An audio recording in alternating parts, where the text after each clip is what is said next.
Oi gente, eu sou a Cris, repórter da Capricho, e adivinha quem tá aqui comigo hoje?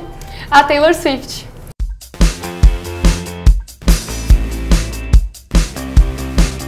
So Taylor, we're looking forward to listen to your new album. We're very excited to that.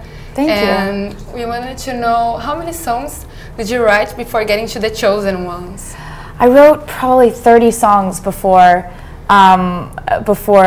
I was finished writing for this album. So picking the songs that ended up making it was very difficult. You just have to be ruthless and pick the ones you think are the best. It must have been difficult. Mm-hmm. Yeah, definitely. And how are you feeling about the word red? I think, you know, calling the album Red really made sense to me because there's a song on the album called Red, and it's about this very intense, kind of toxic relationship. But, you know, you feel so much in those circumstances where it's just so intense. And I think that those intense emotions, intense love or intense anger, all those emotions are represented by the color red. Yeah. And there's a song that really touched everybody, that's Ronan. Oh, thank you. And what made you write it?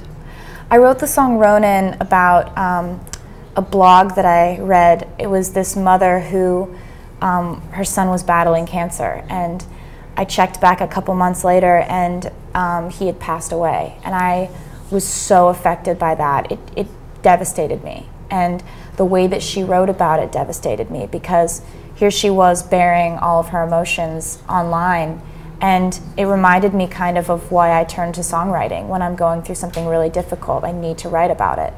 And so I wrote a song based on the things I had read on her blog, and I listed her as a co-writer and got to perform it on Stand Up for Cancer. And the fans ended up making the song #1 on iTunes, and it really made me so happy because all the proceeds for that song are going to cancer-related charities. Oh, that's really nice. Thanks. And most of your songs are about feelings and relationships.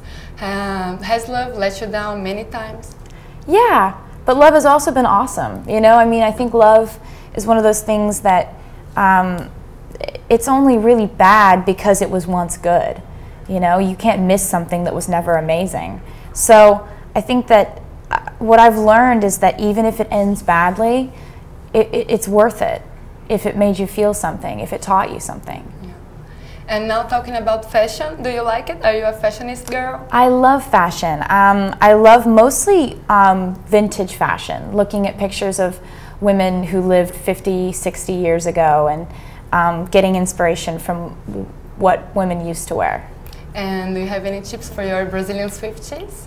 I think that to the Brazilian Swifties, I just want to say thank you to them for being so amazing and so incredibly passionate and crazy and wonderful. I've loved being in Brazil. They really like you. You're like an inspiration to them. That's so sweet. Yeah. Thank you. The curly hair and the straight hair, both of them, they just love.